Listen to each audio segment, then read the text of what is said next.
תכירו, זה עומר מבית שאן, הוא חולה בסרטן. הבוקר הוא מגיע עם אמו למרפאה האונקולוגית במרכז הרפואי העמק לבדיקת דם.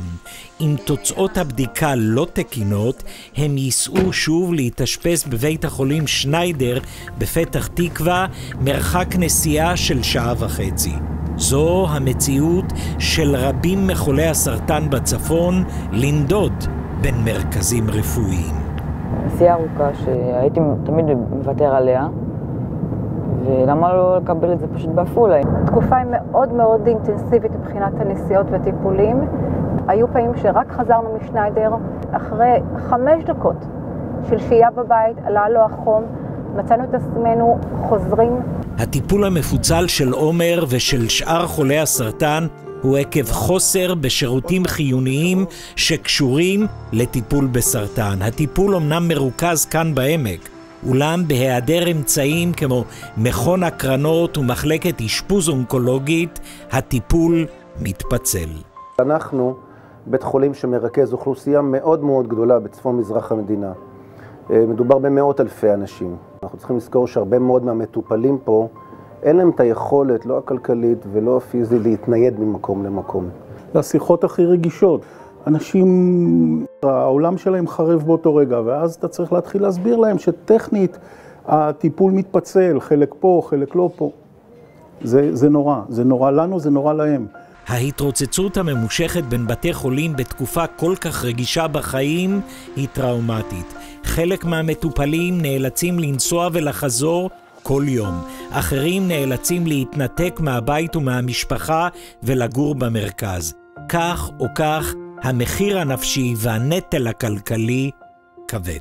זה לא פשוט. את עוזבת במשך 6-7 שבועות את הבית. את גרה במקום אחר. יש לך בעל, יש לך ילדים, יש נכדים. את מתנתקת. הניתוק הזה יכול להרוג בן אדם. בדיעבד, זו הייתה התקופה הכי גרועה והכי קשה להתמודדות. למי שלא עובר את זה, זה נשמע נורא טריוויאלי. אז נוסעים לפתח תקווה. על פניו לא נורא. מצד שני, אני מזמינה כל אחד לנסוע, כשבאמצע יש לך בחילות, ואת לא מרגישה טוב, שאת במהלך טיפולים כימותרפיים וביולוגיים, ועם ההקרנות, וכן, וגם המעמסה הנפשית שהיא לא קטנה.